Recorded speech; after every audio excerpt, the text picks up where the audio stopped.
A história de hoje é para todos que já foram subestimados, todos que já foram descartados, todos que já se sentaram em silêncio enquanto pessoas cruéis riam na cara deles e pensavam: apenas espere, a sua hora vai chegar. Deixem-me contar algo que os livros de história não enfatizam o suficiente. Um homem chamado Al Capone foi baleado várias vezes por gangues rivais e deixado para morrer em um beco de Chicago. Disseram que o Scarface estava lá acabado. Brindaram a sua morte em bares clandestinos por toda essa cidade. Mas 6 meses depois, ele se levantou daquela cama de hospital e construiu um império que fez seus inimigos chorarem sangue. Ele controlou cada político, cada policial, cada centímetro de Chicago, até que a única coisa que pôde detê-lo foi o próprio governo federal. Lucky Luciano foi espancado tão selvagemente que teve a garganta cortada e foi deixado pendurado em um gancho de carne. Chamaram-no de homem morto caminhando. Mas aquele homem morto caminhou direto para os livros de história como o pai do crime organizado moderno. Meyer Lansky era um pequeno garoto judeu em um mundo de gigantes. Riram do seu tamanho, zombaram do seu sotaque, subestimaram sua mente, e essa mente subestimada construiu um império financeiro tão vasto que nem o FBI conseguiu rastrear suas fronteiras. Esses homens entenderam algo que os socialites brilhantes em suas coberturas nunca poderiam entender. Fraqueza não é derrota. É camuflagem. É armadura. É a última coisa que seus inimigos veem antes de você destruí-los. E a história desta noite? A história desta noite é sobre um rei que entendeu essa lição melhor do que qualquer um que veio antes dele. Um homem que deixou todo o submundo acreditar que ele estava quebrado, destruído, acabado. Um homem confinado a uma cadeira de rodas após um carro-bomba destinado a acabar com seu reinado. Dependente de seus tenentes, espionado pelos próprios traidores que tentaram assassiná-lo, eles o chamavam de Rei Quebrado. Sussurravam que sua mente havia se despedaçado junto com seu corpo. Sorriam em salas de reuniões e parabenizavam a si mesmos pela vitória. Davam tapinhas em seu ombro como se ele fosse uma criança e falavam devagar como se seus ouvidos tivessem falhado junto com suas pernas. Dividiram seu império entre si como abutres bicando uma carcaça. Eles não tinham ideia de que ele estava observando, ouvindo, planejando, escrevendo cada nome, cada traição, cada momento de perfídia em um livro negro que um dia seria cobrado. Seu nome era Gabriel Ashford, 36 anos, outrora o homem mais temido da Costa Leste, agora reduzido a um inválido babando em uma cadeira de rodas, ou assim eles acreditavam. E então ele precisou de uma esposa, não por amor, não por companhia, mas para a peça final de seu plano. E o destino lhe entregou Scarlett Hayes, 27 anos, uma mulher cujo próprio pai a havia vendido como gado para pagar suas dívidas de jogo. Uma mulher que viu seu irmão de 14 anos ser arrastado por traficantes de pessoas porque seu pai precisava cobrir suas perdas.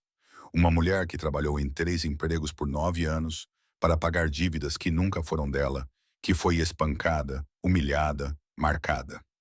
Mas nunca, nem uma vez, ela baixou a cabeça para ninguém. Ela entrou na mansão dele esperando servir a um homem quebrado, esperando nada além de dever e degradação de um casamento de conveniência. E na noite de núpcias, quando ela estava naquele quarto se preparando para o pior, ele se levantou daquela cadeira de rodas, atravessou o quarto com 2 pernas firmes, olhou nos olhos dela com um olhar afiado o suficiente para cortar diamantes e sussurrou as palavras que derrubariam um império de traidores. Agora o jogo real começa. Deixem-me levá-los de volta a um apartamento caindo aos pedaços no Queens, onde Scarlett Hayes estava prestes a descobrir que os predadores mais perigosos são aqueles que fazem você acreditar que não podem caçar. Se essa história fala com sua alma, clique no botão de curtir. Compartilhe com alguém que precisa ouvir isso e inscreva-se para nunca perder um momento. Porque neste mundo, aqueles que esperam em silêncio sempre atacam com mais força. O apartamento ficava no 5º andar de um prédio em decadência no Queens. Um lugar onde a escadaria cheirava a urina e as paredes estavam manchadas com mofo, se espalhando como feridas que nunca cicatrizavam. Scarlett Hayes empurrou a porta enferrujada e entrou. Suas mãos ainda ardiam vermelhas depois de ficarem de molho na água da louça por 12 horas seguidas. Ela tinha acabado de terminar seu turno no restaurante. Antes disso, 6 horas em pé em um salão de beleza e, antes disso, 4 horas limpando escritórios às 4 da manhã. Seu corpo doía tão profundamente que ela não se lembrava mais de como era não sentir dor. Mas no momento em que viu seu pai sentado no sofá rasgado, uma garrafa barata de uísque na mão e aquele sorriso que ela aprendeu a odiar ao longo dos anos, ela soube que esta noite não terminaria com uma exaustão comum. Robert Hayes levantou a cabeça, os olhos injetados de álcool, mas brilhando com algo que Scarlett nunca tinha visto antes. Esperança, ou talvez o alívio de um homem prestes a se libertar de um fardo. Ele fez sinal para que ela se sentasse e disse que tinha boas notícias, as melhores notícias em anos, que tudo estava prestes a mudar, que eles estavam prestes a ser livres. Scarlett não se sentou. Ela ficou lá com os braços cruzados sobre o peito e perguntou com uma voz fria como aço o que ele tinha feito. Robert Hayes riu, a risada de um bêbado que não conhecia mais a vergonha, e disse que tinha encontrado uma maneira de apagar a dívida de 5 milhões de dólares, que ninguém viria mais bater na porta com ameaças, que Scarlett não precisava trabalhar como uma mula até morrer. Ela olhou para o pai e sentiu um calafrio subir pela espinha, porque sabia que neste mundo nada era de graça, especialmente a liberdade. Ela perguntou novamente o que ele tinha feito, e desta vez sua voz não estava fria, mas tremendo com algo próximo ao medo. Robert Hayes colocou a garrafa de uísque na mesa e olhou para a filha com uma expressão que ele provavelmente achava afetuosa, mas era apenas covardia disfarçada, e disse que Gabriel Ashford queria se casar com ela. O quarto ficou em silêncio. Scarlett ouviu seu próprio coração batendo nos ouvidos. Ouviu o velho ar-condicionado zumbindo no apartamento vizinho. Ouviu o trânsito da rua lá embaixo, mas não conseguia ouvir nada que importasse mais. Gabriel Ashford. O nome ecoou em sua mente como uma sentença de morte. O rei aleijado. Era assim que as pessoas o chamavam. O homem na cadeira de rodas após a explosão do carro há 3 anos. O homem que, segundo rumores, havia perdido o controle do corpo e da mente. O homem que, as pessoas sussurravam, precisava de alguém para limpar sua baba todos os dias. Ela olhou para o pai e perguntou com a voz embargada se ele estava vendendo-a para um inválido. Se era assim que ele estava pagando sua dívida. Se depois de tudo o que ele tinha tirado dela, ele agora estava tirando seu futuro também. Robert Hayes não olhou nos olhos da filha. Ele encarou o chão imundo e murmurou que essa era a única chance, que se ela não concordasse, eles morreriam. Que os agiotas não esperariam mais, que isso não era uma escolha, mas sobrevivência. Scarlett sentiu como se alguém estivesse apertando sua garganta. Ela pensou nos últimos 9 anos. 9 anos trabalhando como um animal para pagar dívidas que nunca contraiu. 9 anos suportando espancamentos de credores exigindo dinheiro que seu pai não tinha. 9 anos vivendo no buraco que seu pai cavou e a empurrou para dentro. E agora, depois de tudo isso, ele estava lá com uma garrafa de uísque na mão e dizia que ela tinha que se casar com um inválido para salvá-lo. Ela queria gritar, quebrar tudo, agarrar o pai pelo colarinho e perguntar por quê. Por que ele a trouxe a este mundo se era apenas para vendê-la como mercadoria? Mas Scarlett não fez nada disso. Ela aprendeu há muito tempo que gritar não mudava nada. Que lágrimas não amoleciam o coração de pessoas que não tinham nenhum. Que neste mundo ela só podia contar consigo mesma. Ela olhou para o pai com olhos frios como gelo e perguntou quando. Robert Hayes respondeu que amanhã ela seria levada para a mansão Ashford para conhecê-lo. E se tudo corresse bem, o casamento aconteceria dentro de uma semana. Scarlett assentiu, não porque aceitasse, mas porque entendeu que naquele momento não tinha forças para lutar. Mas, no fundo dela, um fogo começou a queimar. O fogo que ela manteve latente por 9 anos. O fogo do ódio, da espera, de uma promessa de que um dia todos que a fizeram sofrer pagariam. Naquela noite, Scarlett não dormiu. Ela deitou na cama gasta com um colchão tão fino que podia sentir cada barra de metal da estrutura pressionando suas costas, olhando para um teto manchado com marcas de infiltração, deixando a memória arrastá-la de volta para essa noite em que sua vida realmente acabou. 9 anos antes, em um apartamento miserável não muito diferente deste. Ela tinha 18 anos e Ryan tinha 14. Seu irmão mais novo era um menino magro com olhos castanhos como os da mãe e um sorriso que podia iluminar até os dias mais sombrios. Ryan amava ler, amava sonhar que um dia se tornaria médico, amava sentar perto da janela contando a Scarlett sobre as estrelas sobre as quais tinha lido na biblioteca. Naquela noite, enquanto Scarlett fazia sua lição de casa da faculdade comunitária, agarrando-se a uma esperança frágil de um futuro melhor, a porta foi chutada. 3 homens entraram, grandes, tatuados, seus olhos frios como cobras venenosas. Seu pai, Robert Hayes, estava atrás deles com a cabeça baixa e os ombros tremendo. Scarlett lembrava claramente como ele não ousava olhá-la nos olhos, como ele recuou para o canto como um rato aterrorizado. Enquanto os homens avançavam em direção a Ryan, ela gritou e correu para ficar na frente do irmão, exigindo saber o que eles queriam, ameaçando chamar a polícia.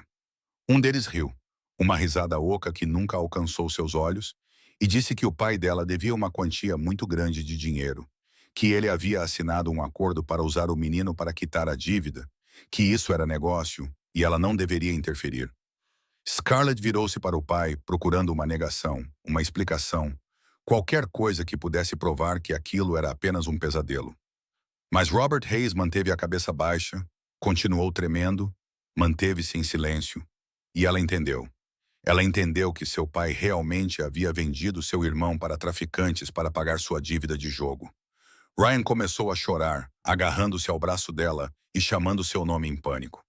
Scarlett envolveu-se ao redor dele, protegendo-o com seu corpo, jurando que teriam que passar por cima de seu cadáver primeiro. Um dos homens avançou e deu um soco direto no rosto dela, o golpe tão forte que a mandou para o chão, sangue escorrendo de seu lábio cortado. Ryan gritou e tentou alcançá-la, mas os outros 2 homens o agarraram. Scarlett forçou-se a levantar e avançou contra eles, arranhando, mordendo, batendo com tudo o que tinha. Mas ela era apenas uma garota de 18 anos, lutando contra 3 homens grandes treinados para infligir dor. Eles a empurraram, jogaram-na contra a parede com tanta força que sua cabeça bateu no concreto. E tudo ficou turvo. A última coisa que ela viu antes de perder a consciência foi o rosto de Ryan, olhos castanhos inundados de lágrimas e terror, sua boca gritando o nome dela enquanto era arrastado porta afora. A última coisa que ela ouviu foi o choro dele, suas súplicas, sua voz chamando por ela, como se ela fosse a única que pudesse salvá-lo.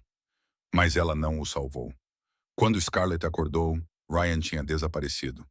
Seu pai estava sentado no canto bebendo e soluçando sobre como não tinha outra escolha, sobre como eles teriam matado a família inteira se ele não tivesse pago a dívida, sobre como Ryan ficaria bem. Scarlett não disse uma palavra. Ela se levantou, sangue ainda escorrendo da ferida na cabeça. Foi para o banheiro, olhou no espelho e não reconheceu a mulher que a encarava de volta.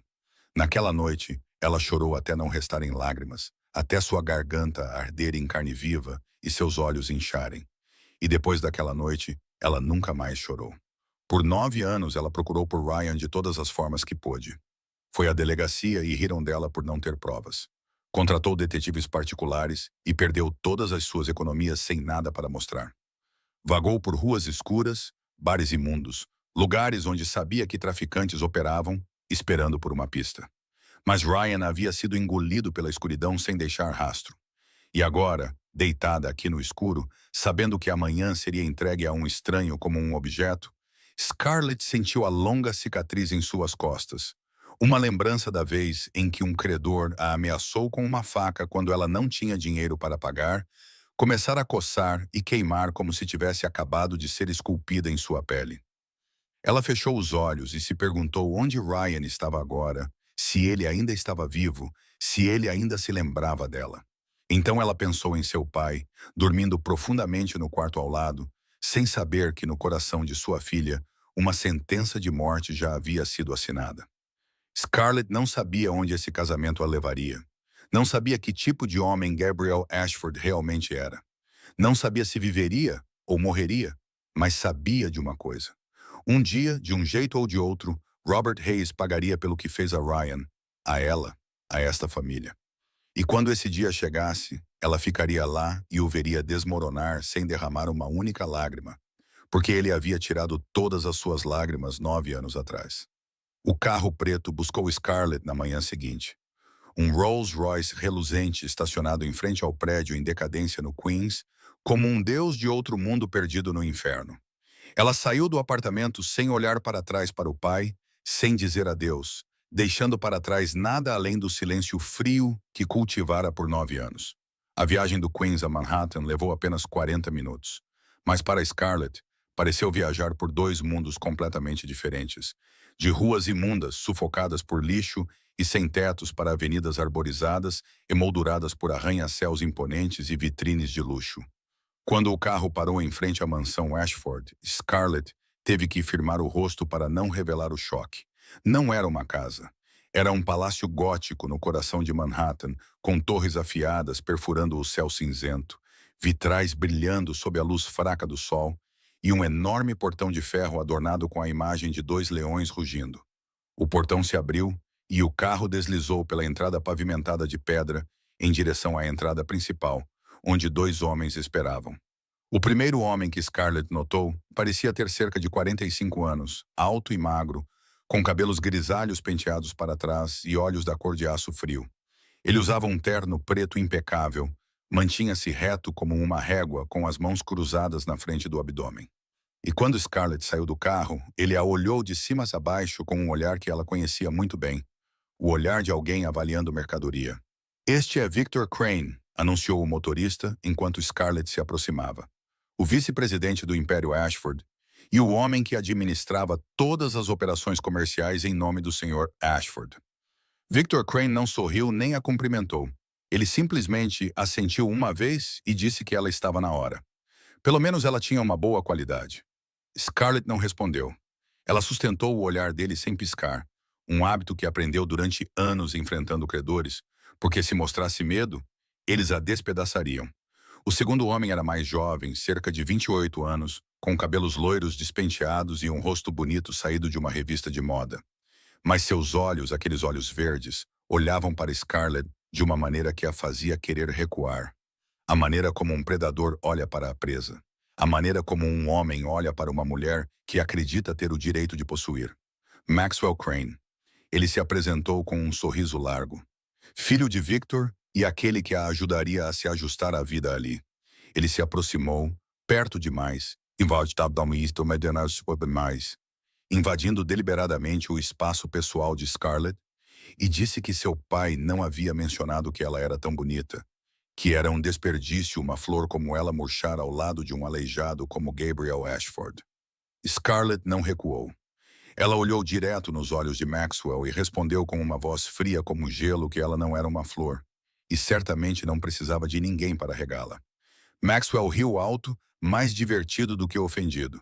Então virou-se para o pai e disse: "Essa gata selvagem tem garras." Victor Crane não riu. Ele simplesmente estudou Scarlett com um olhar calculista e disse que deveriam entrar. O Sr. Ashford estava esperando. Ao passar pelas enormes portas de carvalho, Scarlett sentiu como se estivesse entrando em outro mundo. Um mundo de mármore e lustres de cristal, de pinturas antigas e tapetes persas, de riqueza tão avassaladora que tornava o ar pesado. No entanto, sob aquele luxo deslumbrante, ela sentiu algo mais. Uma atmosfera densa como um momento antes de uma tempestade. Uma tensão latente fluindo sob cada olhar, cada gesto, cada palavra. A mansão era bonita como uma obra de arte, mas Scarlett sabia que por trás da arte mais bela muitas vezes jaziam os segredos mais sombrios, e ela estava prestes a caminhar direto para o coração dessa escuridão. Eles conduziram Scarlett por corredores longos e aparentemente intermináveis, ladeados por retratos dos ancestrais Ashford pendurados nas paredes. Rostos severos com olhos que pareciam seguir cada passo dela. Victor Crane caminhava à frente com o passo decisivo de um homem acostumado a comandar, enquanto Maxwell ficava bem ao lado de Scarlett, perto o suficiente para que ela sentisse o cheiro de sua colônia cara, uma doçura tão enjoativa que a deixava nauseada. Finalmente, pararam diante de um par de portas de mogno intrincadamente entalhadas, e Victor bateu 3 vezes curtas antes de empurrá-las. Dentro havia uma vasta biblioteca com estantes subindo até o teto, uma lareira crepitando suavemente em um canto e cadeiras de couro marrom escuro dispostas ao redor de uma grande mesa de carvalho. Mas a primeira coisa que Scarlett viu não foi o luxo da sala. Foi a cadeira de rodas posicionada perto da janela e o homem sentado nela. Gabriel Ashford parecia um fantasma de si mesmo. Ela tinha ouvido os rumores e se preparado para o que poderia ver. Mas a realidade ainda a atordoou por um momento. Ele tinha cabelos pretos ligeiramente longos caindo sobre a testa, pele pálida como se não visse a luz do sol há anos, e olhos cinzentos olhando para o nada com uma expressão vaga e opaca. Sua cabeça pendia ligeiramente para um lado, sua boca estava levemente aberta, e suas mãos descansando nos braços da cadeira de rodas tremiam como folhas ao vento de outono. Atrás da cadeira de rodas estava um homem grande na casa dos 40 anos, com um rosto inexpressivo, que Scarlett adivinhou ser Marcus Cole, o guarda-costas e cuidador de Gabriel, que ela ouvira Victor mencionar no carro.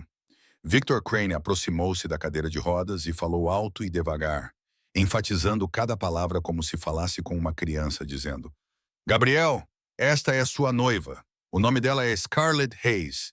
Você se lembra? Conversamos sobre ela na semana passada. Gabriel piscou lentamente, sua cabeça virando em direção a Scarlett, com um movimento rígido de uma marionete puxada por cordas. Então ele abriu a boca e soltou uma série de sons quebrados. Ela, ela é bonita, Victor. Ela é. Maxwell riu baixinho ao lado de Scarlett e sussurrou em seu ouvido que ela via agora. Este era seu futuro marido, um gênio dos negócios que uma vez fez toda a costa leste tremer e agora não conseguia terminar uma frase. Patético, não era? Scarlett não respondeu a Maxwell. Ela deu um passo à frente, aproximando-se da cadeira de rodas, e fez algo que ninguém naquela sala parecia esperar. Ela olhou direto nos olhos de Gabriel Ashford, não com pena, não com nojo, não com medo, mas com o olhar nivelado de uma pessoa avaliando outra. E naquele momento, quando seus olhos se encontraram, Scarlett jurou que viu algo. Um lampejo de luz passou por aqueles olhos cinzentos opacos tão rápido que ela quase pensou ter imaginado, mas claro o suficiente para se gravar em sua mente. Não era o olhar de um louco instável, era o olhar de um predador observando das sombras. Gabriel gaguejou. Você, você não tem medo de mim? E sua voz ainda estava quebrada e trêmula. Mas aquela pergunta não era a pergunta de um homem que perdeu a cabeça. Scarlett respondeu calmamente que tinha vivido coisas que os pesadelos temiam, que ele não estava na lista de coisas com as quais ela precisava se preocupar. O quarto ficou em silêncio. Victor Crane franziu a testa, claramente descontente com a compostura de Scarlett. Maxwell parou de sorrir, seus olhos se estreitando com cálculo. E Gabriel Ashford olhou para Scarlett com olhos que ela não tinha mais certeza se estavam vagos. Então o canto de sua boca se levantou ligeiramente, apenas uma fração. Um movimento tão pequeno que ela poderia ter sido a única a notar. Então ele se virou para Victor e disse, sua voz ainda irregular, mas de alguma forma mais clara do que antes: Eu quero conhecê-la sozinho antes do casamento. Victor protestou imediatamente, dizendo que Gabriel não precisava fazer isso, que tudo já havia sido arranjado, que ele cuidaria de tudo. Mas Gabriel o interrompeu, e desta vez não houve gagueira nem hesitação. Apenas 4 palavras ditas com uma nitidez que congelou a sala inteira. Eu ainda sou o chefe desta família, Victor. Você esqueceu? Naquele momento, Scarlett viu Victor Crane empalidecer, viu Maxwell ficar rígido, viu Marcus Cole sorrir levemente atrás da cadeira de rodas, e ela entendeu que algo estava errado ali, que Gabriel Ashford não era tão simples quanto todos acreditavam, que ela havia entrado em um jogo cujas regras não entendia. No entanto, de alguma forma, ela sabia que sua sobrevivência dependia da rapidez com que as aprendesse. Naquela noite, quando a mansão Ashford mergulhou na escuridão e em um silêncio denso o suficiente para sufocar, Marcus Cole apareceu do lado de fora da sala de estar, onde Scarlett havia sido temporariamente instalada, e fez sinal para que ela o seguisse. Eles caminharam por corredores desertos iluminados apenas pelo luar filtrado pelas janelas altas. Seus passos ecoavam no chão de mármore como a batida constante de um coração esperando algo acontecer. Marcos não falou, não explicou, simplesmente liderou o caminho com uma expressão calma, como se isso fosse uma rotina noturna. Finalmente, pararam diante de uma porta que Scarlett reconheceu como o escritório onde conhecera Gabriel naquela tarde, e Marcos a abriu e se afastou sem dizer uma palavra. Scarlett entrou. A sala estava iluminada pelo fogo queimando na lareira, as chamas dançando e lançando sombras estranhas nas paredes e estantes. A cadeira de rodas de Gabriel estava posicionada de costas para a porta, de frente para o fogo, e ela só podia ver a parte de trás da cadeira e seu cabelo escuro. A porta se fechou atrás dela com um clique suave, e Scarlett percebeu que estava sozinha com o rei aleijado em uma sala selada. Ela ficou lá esperando, sem dizer nada, porque aprendera há muito tempo que quem falava primeiro geralmente era quem perdia. 1 minuto se passou, depois 2, depois 3, e o silêncio se esticou até se tornar sufocante. Finalmente, a voz de Gabriel o quebrou, ainda gaguejando, ainda irregular. No entanto, nesta escuridão e quietude, carregava um peso diferente. Por que você concordou em se casar comigo? Scarlett respondeu com uma honestidade que não tinha intenção de esconder, que ela não tinha escolha, que seu pai a vendeu para pagar suas dívidas, que ela estava aqui porque era a única maneira de sobreviver, não por amor, compaixão ou qualquer coisa nobre assim. Outra pausa se seguiu. Então Gabriel perguntou novamente: Você não me ama? Scarlett quase riu da pergunta, mas se conteve, dizendo a ele que não o conhecia bem o suficiente para amá-lo ou odiá-lo. Mas ela não mentiria. Ela odiava mentiras mais do que qualquer coisa no mundo. A cadeira de rodas girou lentamente e Gabriel a encarou à luz do fogo. Seu rosto ainda estava pálido. Seus olhos ainda pareciam opacos, mas havia algo mais ali, um foco que ela não tinha visto antes. Ele enfiou a mão no bolso da jaqueta, estendida sobre o colo, e tirou um envelope grosso, jogando-o no chão na frente de Scarlett. $100.000, disse Gabriel, desta vez sem gaguejar. O suficiente para você fugir, começar uma nova vida onde quiser. México, Canadá, Europa. Ninguém vai procurar por você.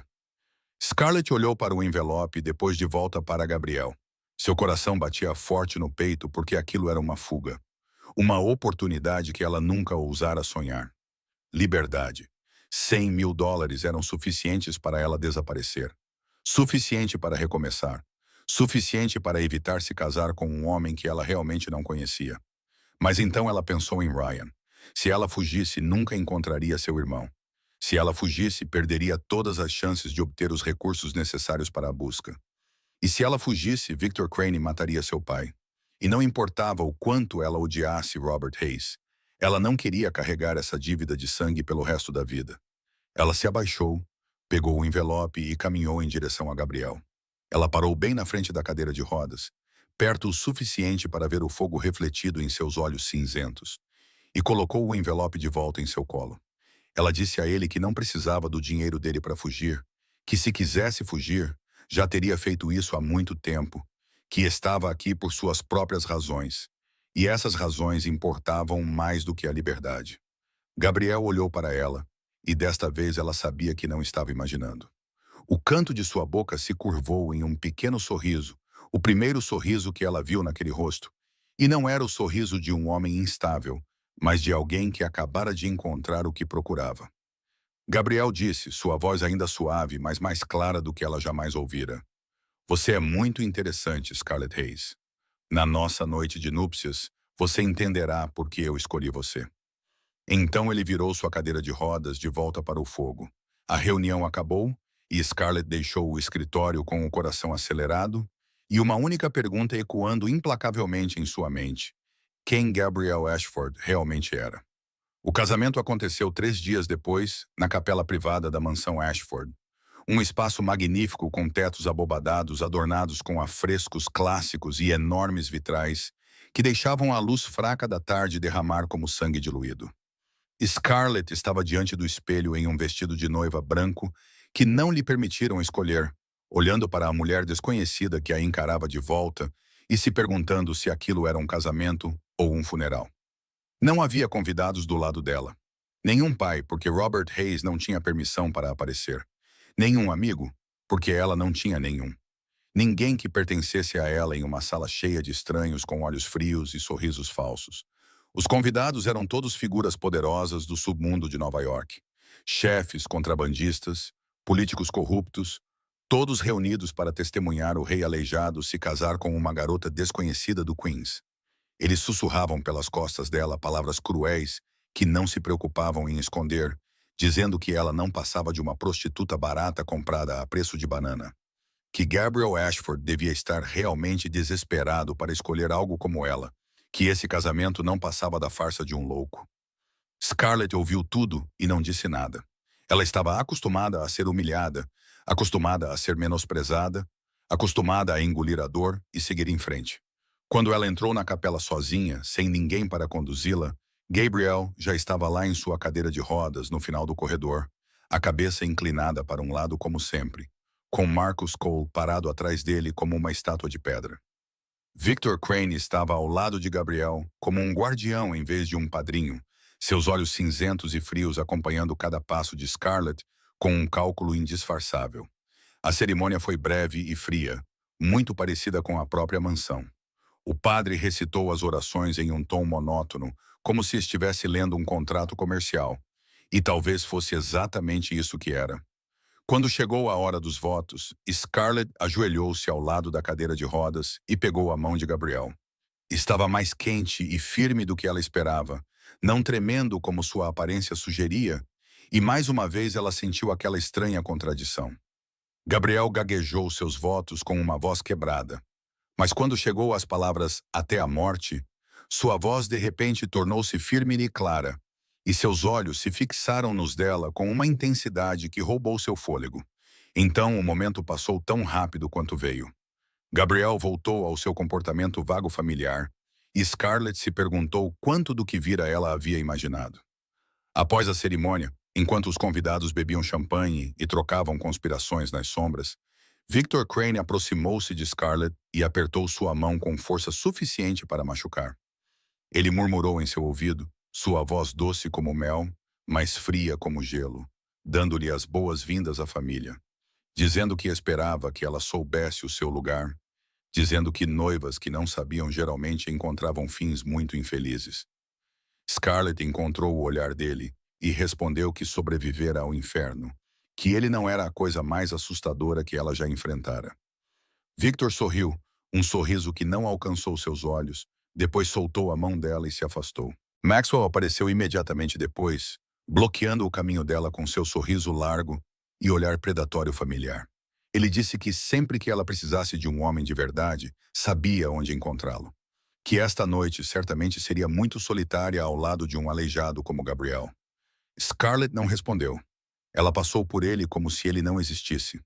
Mas dentro dela, a lista daqueles que um dia teriam que pagar acabara de ganhar 2 novos nomes. A suíte nupcial ficava no andar mais alto da mansão. Um quarto vasto com tetos altos, cortinas de veludo vermelho profundo e uma cama king-size vestida com lençóis de seda branca como a neve. Centenas de velas queimavam por todo o quarto, suas chamas dançando e lançando sombras estranhas nas paredes, e o cheiro de rosas pairava no ar como se alguém estivesse tentando fabricar romance para algo que era tudo menos romântico.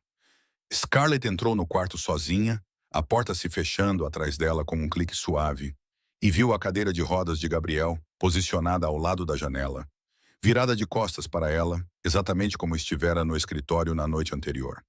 Ela respirou fundo e disse a si mesma que, não importava o que acontecesse esta noite, ela suportaria.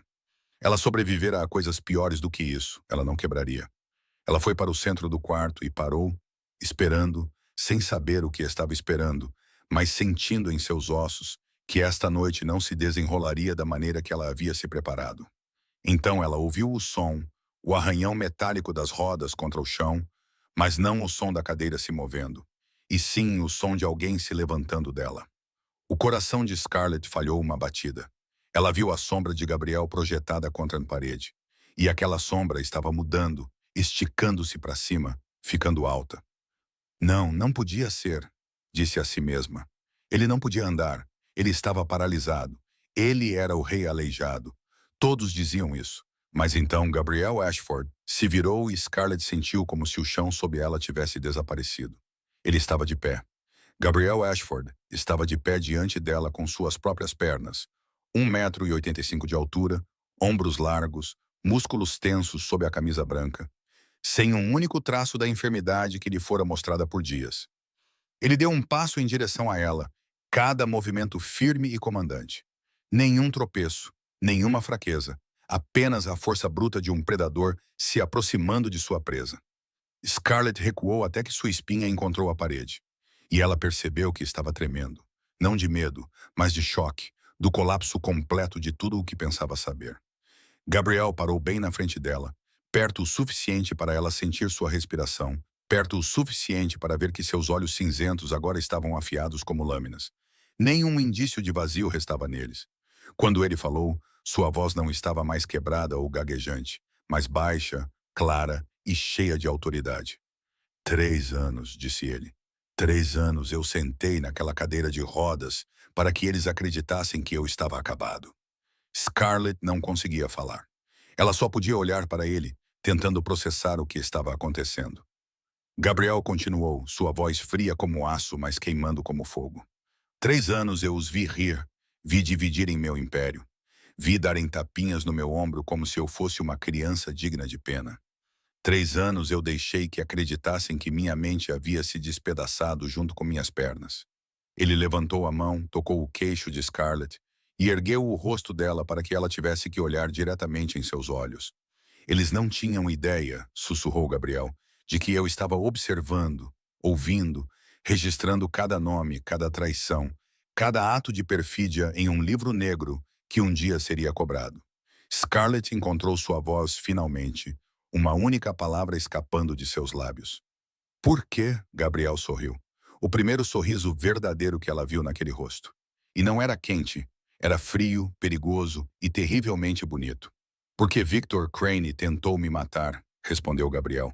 A explosão do carro há 3 anos. Ele foi quem estava por trás disso. Ele queria meu império, meu poder, tudo o que construí e pensou que tinha conseguido. Ele inclinou a cabeça, estudando Scarlett com curiosidade.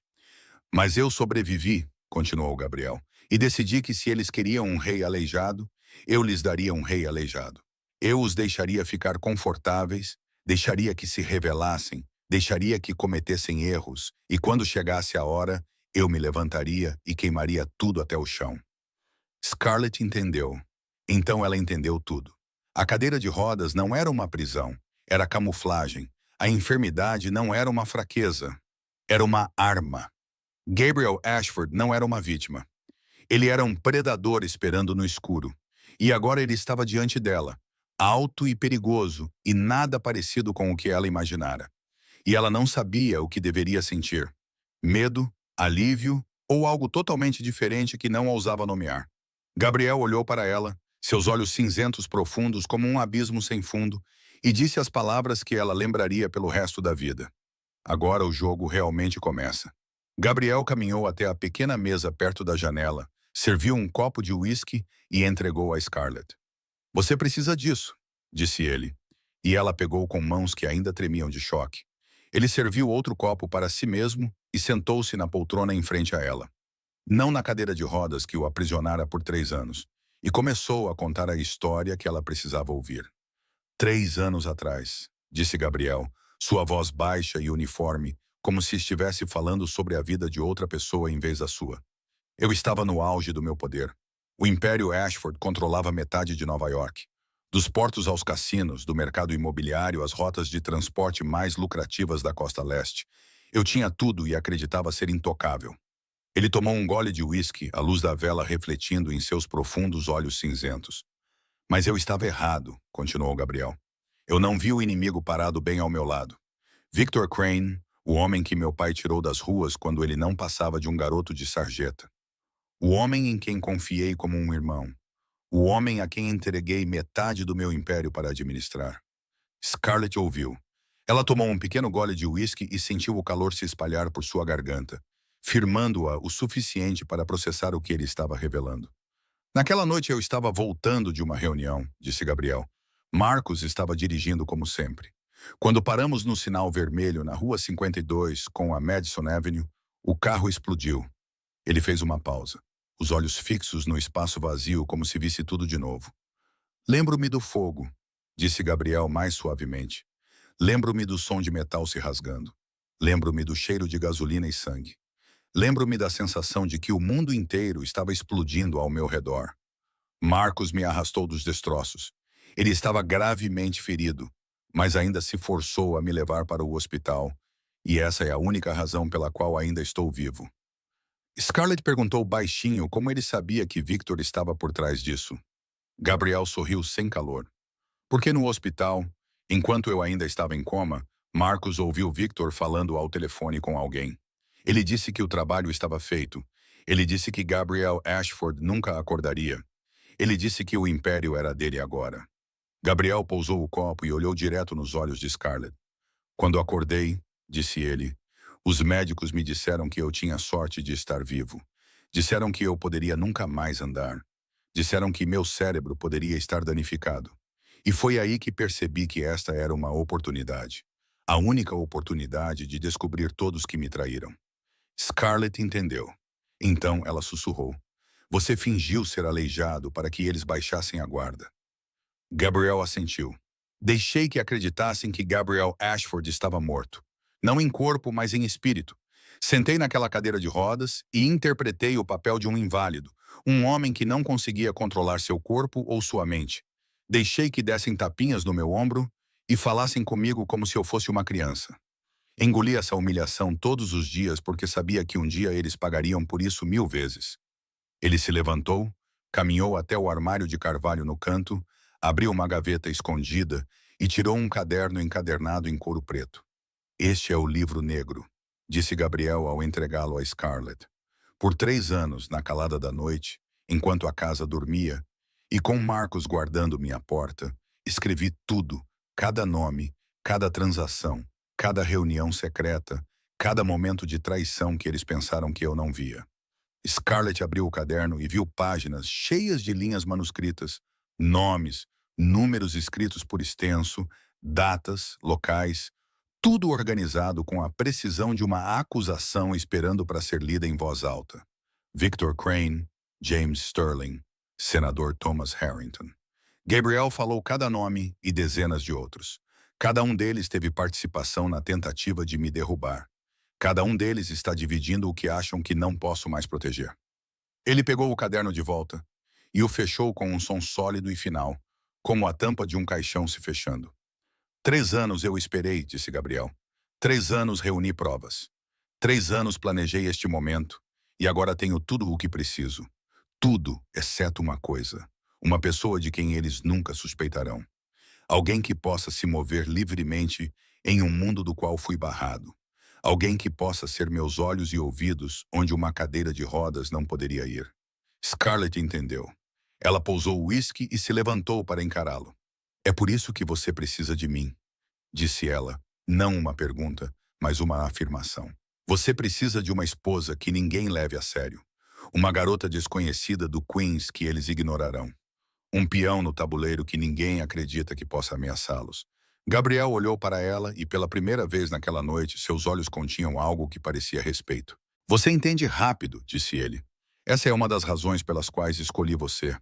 Mas não é a única razão. Scarlett olhou para Gabriel com os olhos semicerrados e perguntou qual era a outra razão.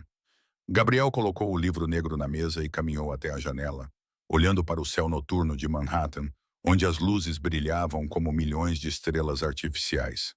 Estou observando você há 2 anos, disse ele sem se virar. Desde que você apareceu pela primeira vez na lista de pessoas a quem seu pai devia dinheiro. Eu sei sobre os 3 empregos em que você trabalha todos os dias. Eu sei sobre os espancamentos que você levou de credores. Eu sei sobre a cicatriz nas suas costas de quando algum lixo te ameaçou com uma faca porque você não tinha dinheiro para pagar. Um calafrio percorreu a espinha de Scarlett, não de medo, mas da percepção de que fora observada por tanto tempo sem nunca saber. Gabriel virou-se para encará-la, e seus olhos cinzentos continham algo próximo à admiração. Mas a razão pela qual escolhi você não é porque você suporta a dor, disse ele.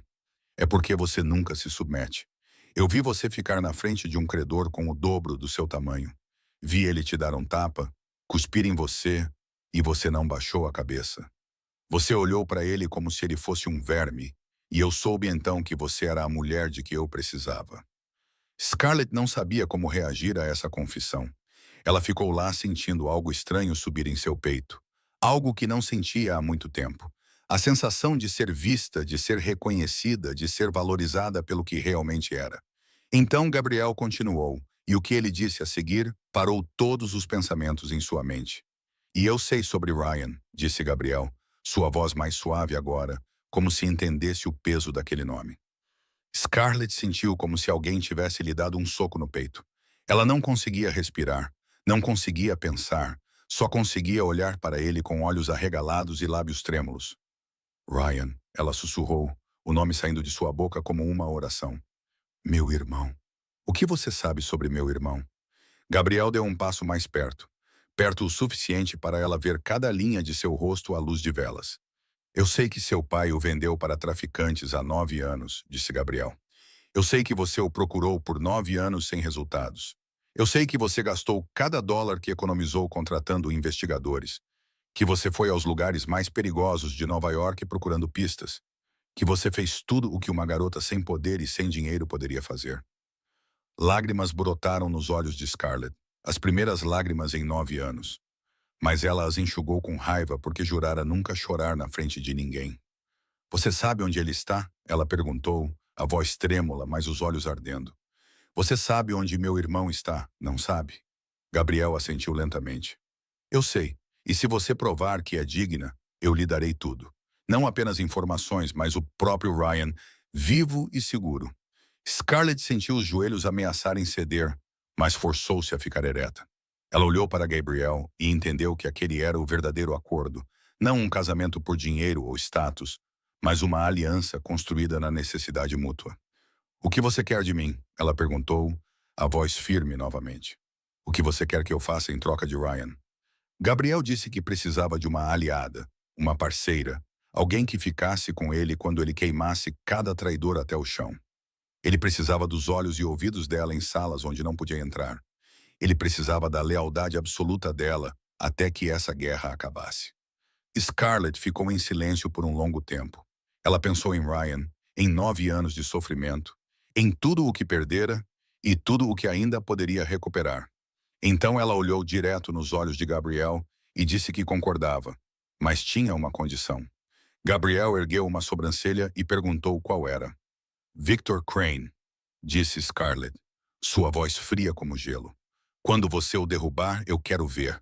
Quero estar lá quando ele perceber que tudo o que construiu está desmoronando. Quero que ele saiba que a garota que ele tratou como lixo teve um papel em sua destruição. Gabriel olhou para ela e, desta vez, o sorriso que se espalhou por seu rosto não foi frio. Continha algo quase quente, quase satisfeito, quase orgulhoso. Você realmente é a esposa perfeita para mim, disse Gabriel. Então ele pegou a mão dela, levou-a aos lábios e deu um beijo suave nas costas da mão como um voto. O acordo estava selado. De agora em diante, eram aliados, parceiros, marido e mulher, da única maneira que importava, a maneira que só eles entendiam. As semanas que se seguiram passaram como um sonho estranho do qual Scarlett não tinha certeza se queria acordar. De dia, ela continuava a desempenhar o papel de esposa devota do rei aleijado, empurrando a cadeira de rodas de Gabriel pelos corredores da mansão, cuidando dele sob os olhares atentos de Victor Crane e seus homens, baixando a cabeça e mantendo-se em silêncio como uma noiva que sabia seu lugar. Mas à noite, quando a porta do quarto se fechava e a escuridão envolvia a mansão Ashford, uma Scarlett completamente diferente emergia. Gabriel ensinou-lhe tudo. Ensinou-lhe como observar, não apenas olhar, mas ver verdadeiramente. Como reconhecer mentiras através dos menores movimentos dos músculos faciais. Como ler a linguagem corporal para saber quem era uma ameaça e quem poderia se tornar um aliado. Você nasceu para isso, disse Gabriel uma noite quando Scarlett leu corretamente os estados emocionais de 3 servos, simplesmente pela maneira como caminhavam nas imagens de vigilância. Você tem olhos de predador sem nem saber. Scarlett não sabia se era um elogio ou um aviso, mas sentiu algo quente se espalhar pelo peito quando ele disse isso. As longas noites juntos gradualmente se tornaram algo que ela ansiava. Eles se sentavam no escritório com copos de uísque, enquanto Gabriel contava a ela sobre seu império, sobre os anos gastos construindo-o a partir das cinzas que seu pai deixara, sobre as decisões implacáveis que fora forçado a tomar para sobreviver no submundo. Ele não se pintava como um herói, não fingia que suas mãos estavam limpas. Ele contava a verdade nua e crua, e deixava que ela julgasse por si mesma. E Scarlett, que vira o lado mais sombrio da humanidade desde muito jovem, não julgava. Ela ouvia e entendia que neste mundo, às vezes, os monstros eram os únicos que podiam protegê-la de outros monstros. Então era a vez dela. Ela contava a ele sobre sua mãe, sobre o câncer que levou a única mulher que a amara incondicionalmente. Ela contava sobre seu pai, sobre como ele se transformou de um homem fraco em um demônio do jogo depois que sua mãe morreu. Ela contava sobre Ryan, sobre o irmão que não pôde proteger, sobre 9 anos vivendo com culpa e dor por vê-lo ser levado bem na frente dela. Ela contava tudo sem chorar, porque suas lágrimas já haviam secado há muito tempo, mas sua voz tremia e suas mãos se fechavam com tanta força que os nós dos dedos ficavam brancos. Gabriel não falava enquanto ela falava. Ele simplesmente ouvia, seus olhos cinzentos nunca deixando o rosto dela. E quando ela terminava, ele fazia algo que ela não esperava. Ele estendia a mão e pegava a dela, sem dizer nada, apenas segurando-a firmemente em seu aperto quente como uma promessa que não precisava de palavras. Aquele foi o momento em que Scarlett percebeu que algo estava mudando entre eles. Algo além do acordo e da aliança. Algo perigoso e bonito que ela não ousava nomear. Ela começou a notar pequenas coisas sobre Gabriel que não vira antes. A maneira como ele sempre se certificava de que ela comesse adequadamente, porque sabia que ela costumava pular refeições para economizar dinheiro. A maneira como ele organizava os livros que ela gostava na prateleira do quarto dela. A maneira como seus olhos cinzentos se suavizavam sempre que ele olhava para ela, mesmo que seu rosto permanecesse gelado na frente dos outros. E Gabriel também estava mudando. Scarlett podia sentir. Ele começou a pedir a opinião dela sobre decisões importantes. Começou a compartilhar preocupações que não contava a mais ninguém. Começou a olhar para ela não apenas como uma aliada, mas como uma igual. Uma noite, enquanto revisavam imagens de vigilância em busca de evidências da conspiração de Victor, Scarlett acidentalmente adormeceu no ombro de Gabriel de exaustão. Quando acordou várias horas depois, percebeu que estava deitada na cama com um cobertor cuidadosamente puxado sobre ela e Gabriel estava sentado na poltrona ao lado da cama observando-a com uma expressão que ela não conseguia explicar. Ele não disse nada. Simplesmente se levantou e saiu do quarto. Mas Scarlett tinha visto. Ela tinha visto o que Gabriel tentava esconder atrás de sua parede de gelo. E isso fez seu coração disparar de uma maneira a que ela não estava acostumada. Ela disse a si mesma que isso era apenas um acordo, que estava aqui por Ryan, que não podia permitir que emoções nublassem seu julgamento. Mas a cada noite que passava, essa garantia ficava mais difícil de acreditar. E Scarlett percebeu que estava entrando em um território mais perigoso do que qualquer guerra com Victor Crane, o território do coração. A festa foi realizada na mansão Ashford em um sábado à noite, um evento que Victor Crane organizou para fortalecer seus laços com parceiros do submundo e, claro, para continuar afirmando sua autoridade enquanto Gabriel ainda estava em sua cadeira de rodas. Scarlett estava ao lado do marido em um vestido de noite preto que Gabriel escolhera para ela. O decote cortado baixo o suficiente para ser elegante sem ser ostensivo, o cabelo preso para revelar seu pescoço pálido e os brincos de diamante que ela sabia que valiam mais do que tudo o que ganhara em 9 anos de trabalho implacável. Ela desempenhou seu papel perfeitamente, ficando quieta atrás da cadeira de rodas de Gabriel, baixando a cabeça modestamente sempre que alguém se aproximava para cumprimentá-los, fingindo ser nada mais do que um ornamento inofensivo ao lado do rei aleijado. Mas seus olhos nunca pararam de observar, memorizando cada rosto, cada conversa, cada aperto de mão significativo, aplicando tudo o que Gabriel lhe ensinara nas últimas semanas. Então Maxwell Crane apareceu. Ele se aproximou com uma taça de champanhe na mão e seu sorriso presunçoso familiar, cabelos loiros penteados para trás e um terno cinza claro abraçando um corpo cuidadosamente esculpido pelo treino. Ele nem olhou para Gabriel, como se Gabriel não existisse, mas parou diretamente na frente de Scarlett e disse que ela estava deslumbrante esta noite, que era um desperdício uma flor como ela murchar ao lado de um toco podre. Scarlett não respondeu. Ela simplesmente olhou para ele com o olhar frio que cultivara por 9 anos. Mas Maxwell não era do tipo que desanimava. Ele se aproximou, invadindo descaradamente o espaço pessoal dela e murmurou que sabia que ela estava solitária, que Gabriel não podia satisfazer as necessidades de uma jovem como ela, que ele poderia dar a ela o que tinha certeza de que Gabriel não podia. A náusea subiu na garganta de Scarlett, mas antes que ela pudesse recuar, Maxwell estendeu a mão e agarrou sua cintura, puxando-a para mais perto, com um movimento possessivo, como se ela fosse um objeto que ele tinha o direito de tocar. O corpo dela ficou rígido, instintos de sobrevivência aprimorados por anos de abuso congelando-a no lugar por uma fração de segundo. E naquele momento ela ouviu um som fraco atrás dela, o arranhão metálico das rodas da cadeira contra o mármore, e soube que Gabriel vira tudo. Scarlett virou-se e viu o marido ainda sentado na cadeira de rodas com sua expressão vaga familiar. Mas suas mãos agarravam o braço da cadeira com tanta força que os nós dos dedos ficaram brancos. E mesmo que seu rosto não mostrasse nada, Scarlett podia sentir a fúria queimando sob aquela superfície gelada.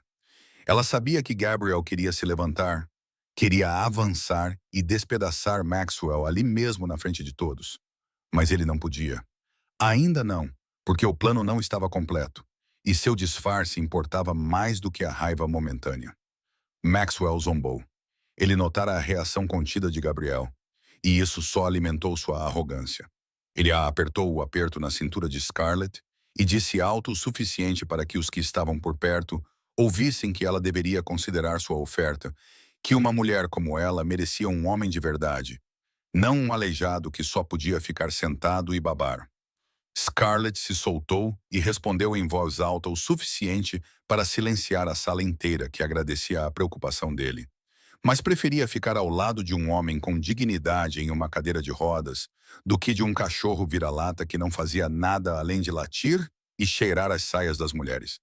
A sala prendeu a respiração. Algumas pessoas sufocaram o riso e o rosto de Maxwell ficou vermelho de raiva e humilhação. Ele lançou a Scarlett um olhar que prometia vingança. Depois se virou e saiu furioso. Naquela noite, quando voltaram para seus aposentos privados e a porta se fechou atrás deles, Gabriel não disse nada a princípio.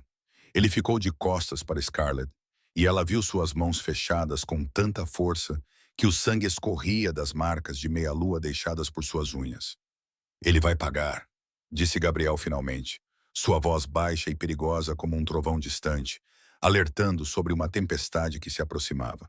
Eu juro para você, ele vai pagar por ousar tocar em você.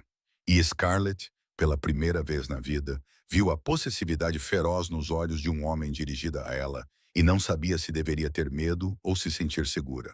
2 semanas após aquela festa, Gabriel acordou Scarlett às 3 da manhã e disse que ela precisava ir com ele agora. Ela não perguntou por quê. Ela aprendera que quando Gabriel falava com aquela voz, com aquele olhar nos olhos, significava que importava. Eles deixaram a mansão pela entrada dos fundos, onde Marcos já esperava com um SUV preto, e dirigiram pelas ruas vazias de Nova York ao amanhecer. Scarlett não sabia para onde estavam indo. Gabriel não disse e ela não perguntou. Ela sentou-se em silêncio, observando as luzes da rua passarem pelas janelas como riscos borrados de luz. Depois de quase 1 hora, o carro parou em frente a uma pequena casa no subúrbio. Uma casa tão comum que desaparecia entre dezenas de outras idênticas na rua tranquila. Gabriel virou-se para Scarlett e disse que lá dentro estava algo que pertencia a ela. Algo que ele mantivera seguro por 1 ano. E agora era a hora de ela ter de volta. Scarlett sentiu o coração começar a disparar, uma estranha intuição subindo em seu peito. Mas não ousava acreditar, não ousava esperar, porque esperara muitas vezes e se decepcionara muitas vezes nos últimos 9 anos. Ela saiu do carro e seguiu Gabriel até a porta da frente. Marcos abriu e se afastou, e Scarlett entrou na casa com o coração batendo descontroladamente e as pernas tremendo. A pequena sala de estar estava iluminada por uma luz amarela quente. Havia um sofá velho, uma televisão, uma pequena estante de livros, tudo dolorosamente comum. Então ela viu uma figura parada no canto da sala, um jovem magro com cabelos castanhos cacheados e olhos castanhos. Olhos que ela reconheceria mesmo que 1 milhão de anos se passassem. Olhos iguais aos da mãe, os olhos do irmão que ela perdera há 9 anos. Ryan. O nome escapou dos lábios de Scarlett como um sussurro quebrado, como uma oração que ela repetira por milhares de noites ao longo de 9 longos anos. O jovem se virou E quando viu Scarlett, seus olhos se arregalaram, seus lábios tremeram e ele gritou um nome que ela pensou que nunca mais ouviria. Scarlett! Ela não sabia como se moveu. Só sabia que no momento seguinte estava na frente de Ryan, suas mãos segurando o rosto magro dele, e ela estava chorando. As primeiras lágrimas em 9 anos jorrando como se uma represa tivesse finalmente estourado. Ela chorou e chamou o nome do irmão, segurando-o como se tivesse medo de que, se o soltasse, ele desapareceria novamente. Ryan chorou também. Ele se agarrou à irmã e disse que sentia muito, que tentara encontrá-la, mas não conseguira, que pensara que nunca mais a veria. Eles ficaram lá abraçados, dois pedaços despedaçados de uma família quebrada finalmente se encaixando de volta. E Scarlett chorou por 9 anos de sofrimento. Chorou pelas noites em que ficou acordada imaginando se o irmão ainda estava vivo. Chorou por toda a esperança que enterrara porque tinha medo demais de acreditar. Ela não sabia quanto tempo se passou antes de finalmente se afastar e olhar para Ryan adequadamente. Ele tinha 23 anos agora, mais alto do que ela lembrava, mais magro do que ela desejava, com cicatrizes nos pulsos sobre as quais ela não ousava perguntar. Mas ele estava vivo. Ele estava ali na frente dela, e isso era tudo o que importava. Gabriel estava na porta, silenciosamente, observando o reencontro com olhos que Scarlett não conseguia ler. Ela se virou para olhar para ele, o homem que lhe dera o presente com o qual ela nunca ousara sonhar. O homem que encontrara seu irmão em um bordel no México e o trouxera de volta, tratara dele, protegera-o por 1 ano sem dizer uma palavra. Ela deu um passo em direção a Gabriel, lágrimas ainda enchendo seus olhos, e não sabia o que dizer. Não havia palavras que pudessem conter o que ela estava sentindo, então ela não falou. Em vez disso, ela levantou a mão, tocou o rosto de Gabriel e o beijou. O primeiro beijo deles não foi o beijo de um acordo ou de uma aliança. Foi um beijo da mais profunda gratidão, um sentimento que ela não podia mais negar, de um coração congelado por 9 anos finalmente começando a descongelar. Gabriel ficou imóvel no primeiro momento, como se não esperasse por isso. Então seus braços envolveram a cintura dela e a puxaram para mais perto, e ele a beijou de volta com uma ternura que ela nunca imaginou que um homem como ele pudesse possuir. Quando se separaram, Gabriel olhou nos olhos dela e disse em uma voz baixa e firme que queimaria o mundo inteiro por ela. E Scarlett, com lágrimas ainda no rosto e o irmão seguro atrás dela, respondeu que então eles o queimariam juntos. Scarlett não sabia que Victor Crane começara a suspeitar dela depois da festa daquela noite. Não sabia que a maneira como seus olhos demoravam em Gabriel havia mudado de uma forma que um predador como Victor podia reconhecer. Não sabia que ele enviara pessoas para vigiá-la por semanas e gravara cada encontro privado tarde da noite entre ela e o marido. O que ela sabia era que 3 dias depois de ver Ryan novamente, enquanto voltava do salão de beleza para a mansão Ashford como parte do disfarce que Gabriel arranjara para ela, uma van preta a fechou em um beco deserto. Ela não teve tempo de reagir ou gritar. 2 homens grandes a agarraram e pressionaram um pano embebido em clorofórmio sobre seu rosto, e o mundo escureceu. Quando Scarlett acordou, encontrou-se amarrada em uma cadeira de metal em um armazém abandonado, o fedor de umidade e óleo de motor queimando seu nariz. A luz fraca de algumas lâmpadas piscando no teto derramava-se para formar manchas quebradas de luz e sombra no chão de concreto rachado. Sua cabeça latejava como se estivesse sendo aberta, e seus pulsos ardiam com a corda áspera. Mas ela se forçou a ficar alerta. Forçou-se a observar como Gabriel lhe ensinara, procurando qualquer coisa que pudesse ajudá-la a escapar. Então ela ouviu passos ecoando no concreto, e Maxwell Crane saiu da escuridão, usando o sorriso que ela aprendera a odiar. Ele parecia diferente de antes. O charme falso desaparecera, expondo sua verdadeira natureza. Um predador com olhos famintos e impiedosos. Maxwell disse que seu pai queria saber o que ela estava escondendo. Que ela mudara muito desde que chegara à mansão Ashford. Que nenhuma garota do Queen se portava da maneira que ela fazia, a menos que estivesse jogando algum tipo de jogo. Scarlett não respondeu. Ela o encarou com um olhar gelado que aperfeiçoara ao longo dos anos. Mas por dentro, seu coração batia forte de medo. Maxwell agachou-se ao nível dos olhos dela e disse que tinha maneiras de fazer as mulheres falarem, que fizera isso muitas vezes e sempre tivera sucesso, que ela não seria diferente. Então ele estendeu a mão e tocou a bochecha dela, seus dedos deslizando pelo pescoço até a clavícula, e a náusea subiu na garganta de Scarlett. Ela cuspiu na cara dele. Maxwell recuou, limpou o rosto com a manga, e seu sorriso desapareceu, substituído por uma fúria fria. Ele deu um tapa nela tão forte que a cabeça dela virou para o lado e seus ouvidos zumbiram. Mas Scarlett não chorou nem implorou. Ela se virou para ele e sorriu através dos lábios ensanguentados, porque suportara coisas piores do que isso. Fora espancada por homens mais fortes do que ele, e não daria a ele a satisfação de vê-la quebrar. Maxwell perdeu o controle.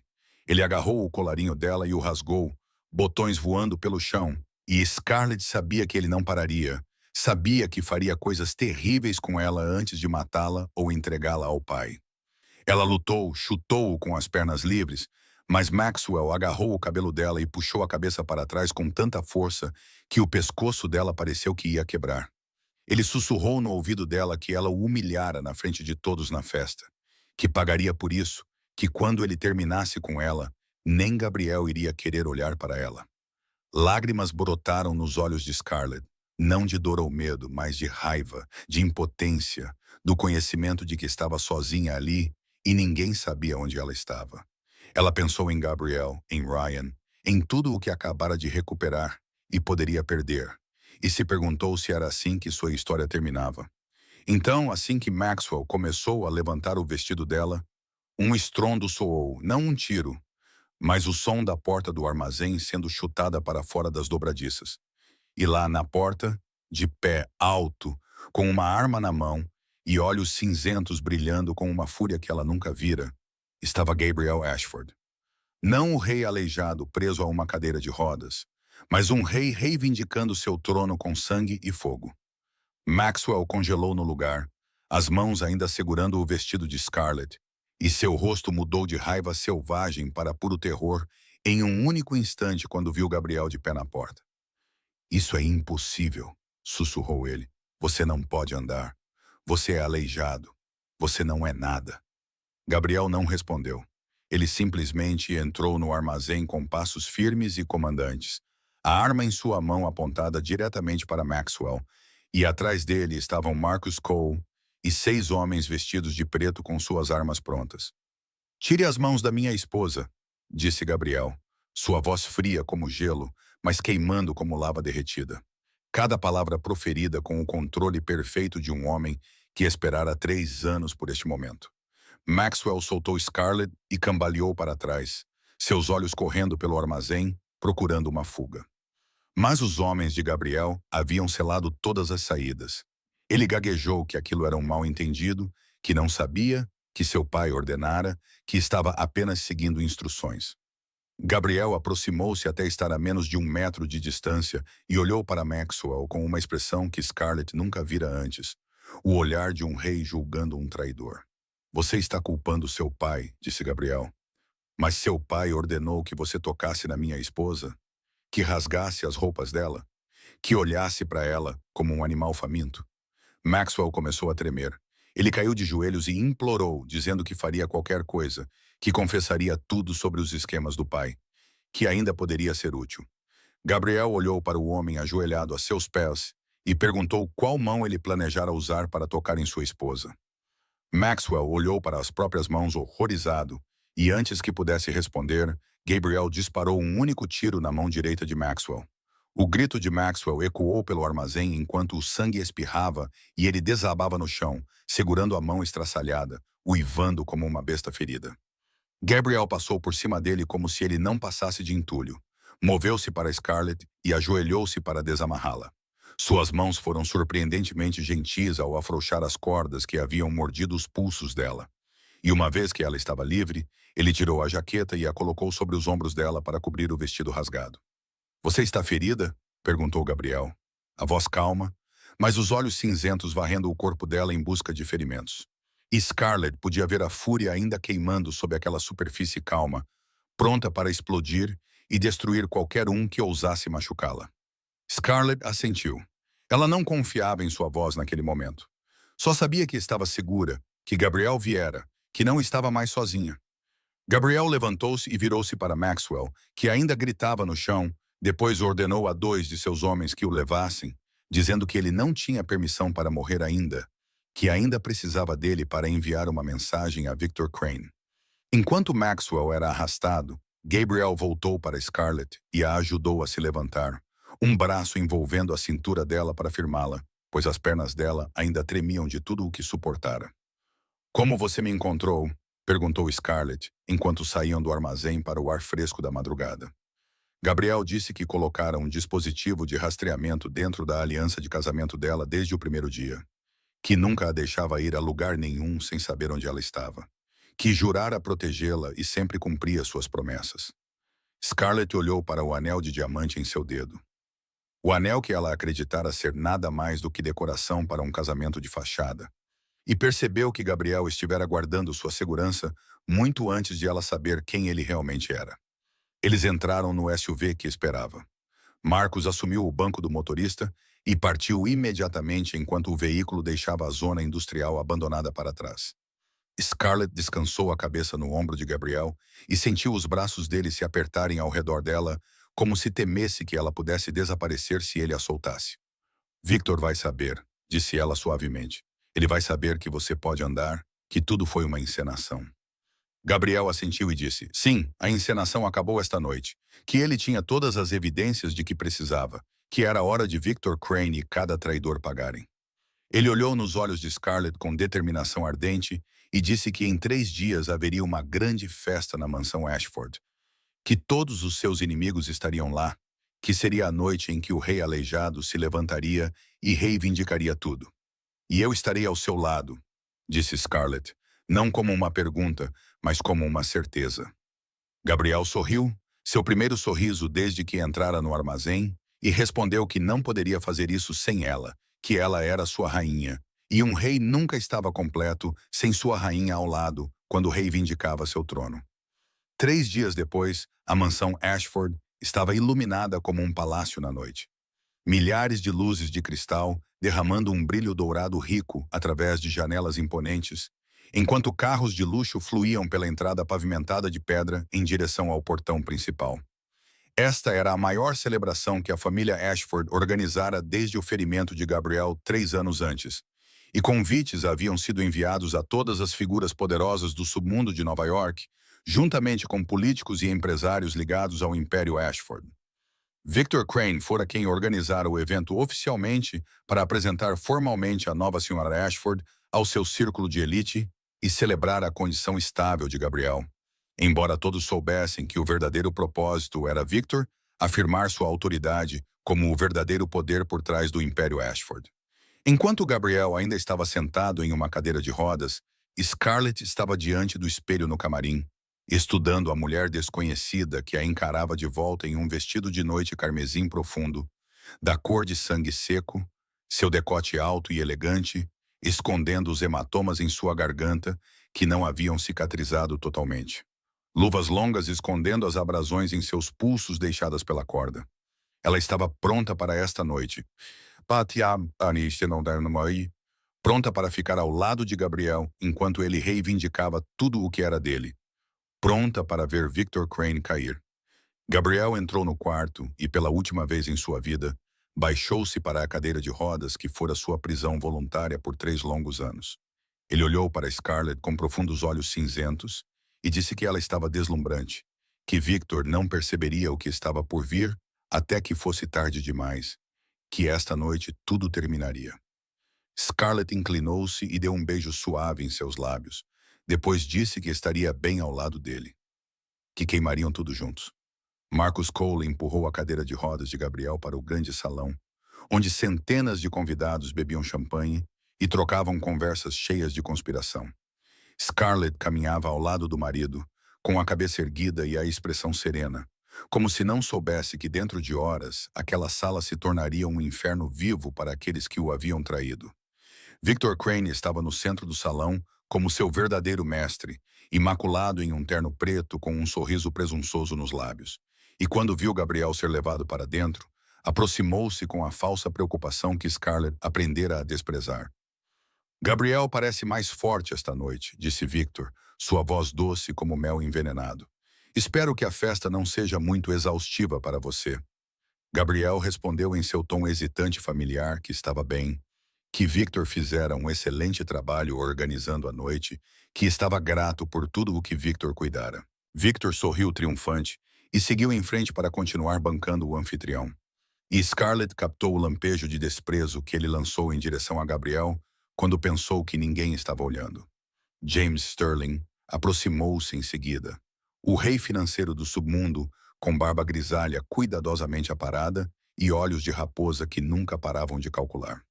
Ele ofereceu gentilezas vazias sobre a saúde de Gabriel e a beleza de Scarlett, enquanto olhava para Victor como se confirmasse que tudo permanecia sob controle. O senador Thomas Harrington chegou com sua esposa e seu sorriso político polido, apertou a mão de Victor calorosamente e ofereceu a Gabriel nada mais do que um aceno frio, como se ele fosse apenas um ornamento lamentável em sua própria celebração. Scarlett observou tudo e memorizou cada rosto, cada olhar desdenhoso, cada sorriso falso que dirigiam ao marido. Eles não tinham ideia de que esta seria a última noite de sua liberdade. Nenhuma ideia de que o homem que desprezavam estava sentado ali, contando os segundos para o julgamento. A orquestra começou uma valsa suave. Casais deslizaram para a pista de dança e a festa se desenrolou como qualquer outra reunião de elite, champanhe fluindo livremente e risadas ecoando pelo salão. Mas Scarlett sabia que, sob a superfície brilhante, os homens leais de Gabriel estavam posicionados em cada saída, que o livro negro contendo cada pedaço de evidência repousava na jaqueta de Marcos, que tudo estava no lugar para o momento em que Gabriel se levantaria e despedaçaria o mundo daqueles que o haviam traído. Ela olhou para Gabriel e ele olhou para ela, seus olhos cinzentos brilhando sob as luzes de cristal, e ele deu o menor aceno de cabeça. Era a hora. Scarlett respirou fundo, alisou o tecido carmesim de seu vestido e deu um passo em direção à orquestra. A noite do julgamento começou. Scarlett parou no meio do grande salão, bem diante da pista de dança, onde casais deslizavam na valsa, e levantou a voz apenas o suficiente para que toda a sala ouvisse. Senhoras e senhores, gostaria de convidar meu marido para dançar. O salão ficou em silêncio. A orquestra parou no meio da nota. Casais congelaram na pista e centenas de olhos se voltaram para Scarlett em choque e irritação. Victor Crane soltou uma risada aguda do outro lado da sala e disse em voz alta que a senhora Ashford devia ter bebido champanhe demais, que o marido dela não podia dançar, que alguém deveria acompanhá-la para descansar. Scarlett não olhou para Victor. Ela olhou direto nos olhos de Gabriel e sorriu, um sorriso que só os dois entendiam. Gabriel respondeu com um leve sorriso próprio, depois colocou as duas mãos nos braços de sua cadeira de rodas e, no silêncio mortal do salão, impulsionou-se para cima e ficou de pé. Um grito irrompeu de algum lugar na multidão. Alguém deixou cair uma taça de champanhe e o som de cristal estilhaçando estalou no chão de mármore como um tiro. Victor Crane congelou, sua expressão mudando de satisfação presunçosa para puro horror em um piscar de olhos. Olhos cinzentos arregalados enquanto encarava o que estava vendo. Gabriel Ashford estava de pé no centro do salão. 1,85 m, ombros largos, músculos definidos sob seu terno preto impecável, sem um único traço da deficiência em que acreditaram por 3 anos. Ele ajustou os punhos com calma deliberada, alisou a lapela como se tivesse todo o tempo do mundo, depois caminhou em direção a Scarlett com passos firmes e autoritários. Acredito que estão tocando uma valsa, disse Gabriel, sua voz profunda e clara, sem a menor gagueira, e estendeu a mão para ela. Dance comigo, minha esposa. Scarlett colocou a mão na dele e eles pisaram na pista. A orquestra, saindo de seu choque, começou a tocar novamente com um ritmo trêmulo, e Gabriel guiou Scarlett pela pista de dança com a graça impecável de um homem treinado desde a infância. Eles giraram sob os olhares atordoados de centenas de convidados. E Scarlett sentiu como se fossem o centro do universo, duas almas dançando sobre as cinzas daqueles que tentaram destruí-los. Quando a música terminou, Gabriel parou no centro da pista e virou-se para encarar a multidão. Marcos, tranque todas as portas. Sua voz soou como o comando de um rei reivindicando seu trono. Portas bateram em toda a mansão, e os homens leais de Gabriel apareceram em cada saída com armas em punho. O pânico se espalhou pelo salão, Mas Gabriel levantou uma mão e o silêncio caiu novamente, como se ele comandasse o próprio espaço e tempo. 3 anos, começou Gabriel, sua voz ecoando pela sala. 3 anos. Anos eu sentei naquela cadeira de rodas e vi vocês despedaçarem meu império como abutres se alimentando de um cadáver. 3 anos eu deixei vocês darem tapinhas no meu ombro e falarem comigo como se eu fosse uma criança indefesa. 3 anos eu registrei cada traição, cada acordo, cada esquema neste livro negro. Marcos deu um passo à frente e entregou a Gabriel o livro encadernado em couro preto, e Gabriel o ergueu para que todos vissem. Victor Crane, chamou Gabriel primeiro. O homem que plantou a bomba no meu carro há 3 anos. O homem que conspirou com a Bratva para me derrubar. O homem que pensou que poderia me matar e tomar tudo o que construí.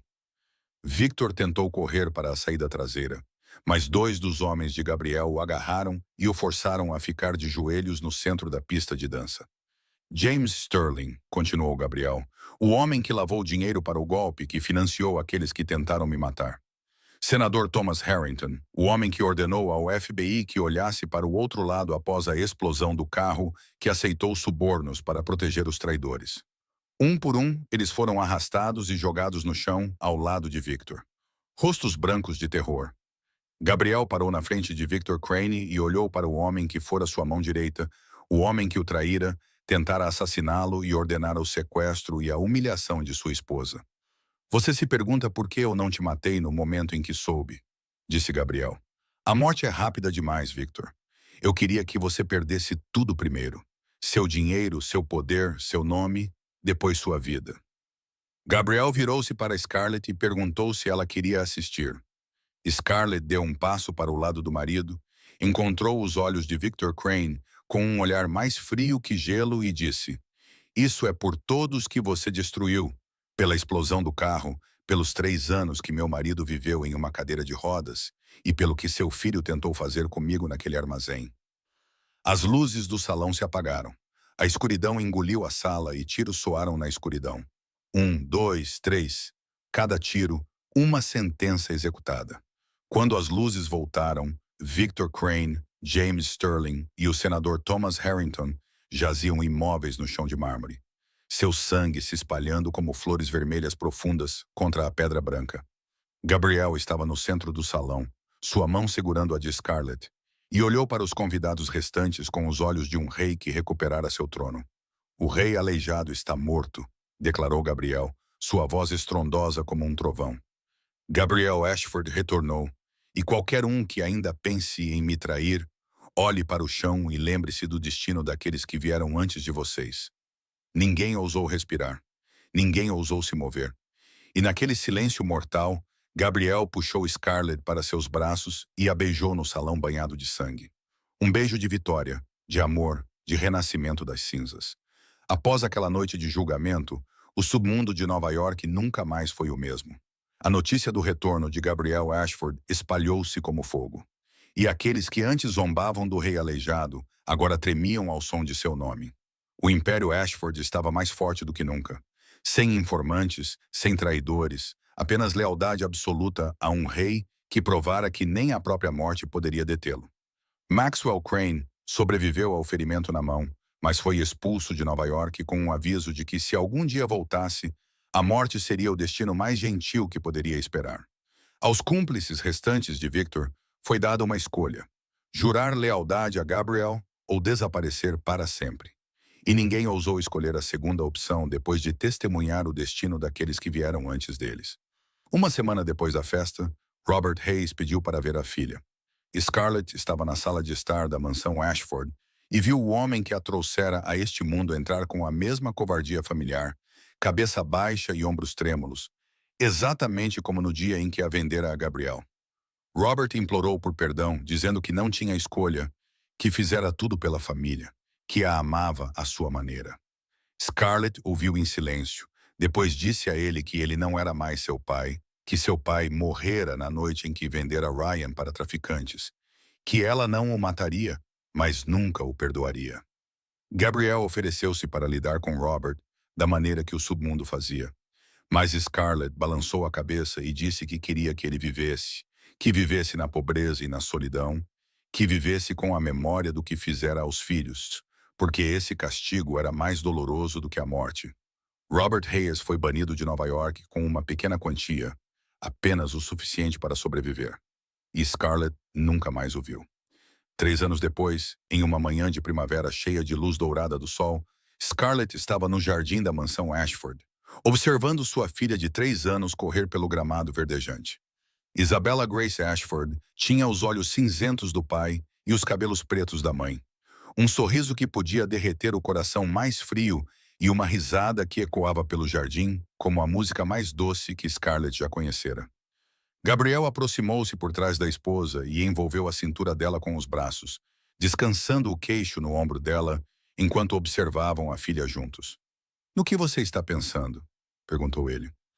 Scarlett sorriu e disse que estava pensando na longa estrada que percorrera. De um apartamento em decadência no Queens até este lugar. De uma garota vendida como propriedade à rainha do Império Ashford. De uma mulher sem esperança a uma mãe, uma esposa e uma irmã que encontrara o irmão novamente. Ryan tinha agora 26 anos, terminando seu último ano de medicina com uma bolsa integral que Gabriel financiara discretamente, e ele se tornaria médico exatamente como sonhara quando era um menino de 14 anos, sentado perto da janela lendo sobre as estrelas. "Você se arrepende de alguma coisa?" perguntou Scarlett. "Tudo o que fizemos." Gabriel ficou em silêncio por um momento antes de dizer que se arrependia de apenas uma coisa: não tê-la encontrado antes. Scarlett virou-se para olhar para o marido, o homem que lhe dera tudo o que ela nunca ousara sonhar: justiça, família, amor e um futuro que ela acreditava que nunca lhe pertenceria. "Eu queimaria o mundo inteiro de novo por você, Gabriel Ashford", disse ela. "E eu faria o mesmo por você, minha rainha", respondeu Gabriel. Então ele a beijou sob o sol da primavera, enquanto a risada de Isabela ecoava pelo jardim. Esta é uma história sobre um rei que se sentou na escuridão por 3 anos, esperando o momento de se levantar. Sobre uma rainha que caminhou pelo inferno para encontrar o céu, sobre o amor nascido das cinzas da traição e florescendo na luz da vingança. Se você está ouvindo esta história durante um momento difícil da sua vida, se você se sente esquecido, subestimado ou abandonado, lembre-se de que sua história não acabou, que aqueles que te menosprezam não têm o direito de escrever seu final, que só você pode decidir quem se tornará. Levante-se quando esperarem que você caia. Brilhe quando quiserem que você desapareça. Ame quando pensarem que você só é capaz de odiar. E quando chegar a hora, olhe nos olhos daqueles que te subestimaram e mostre a eles o quanto estavam errados. Se essa história tocou seu coração, por favor, curta e compartilhe este vídeo com quem você ama. E não se esqueça de se inscrever no nosso canal para não perder mais histórias emocionantes todos os dias. Adoraríamos saber como essa história fez você se sentir, se ela te lembrou de algo em sua própria vida, se você já foi subestimado e provou que estavam errados. Compartilhe sua história nos comentários abaixo. Lemos cada palavra vinda direto de seus corações. Desejamos a todos que assistem a este vídeo muita saúde, uma vida alegre e paz a cada dia. Obrigado por estar conosco. Adeus e até o próximo vídeo.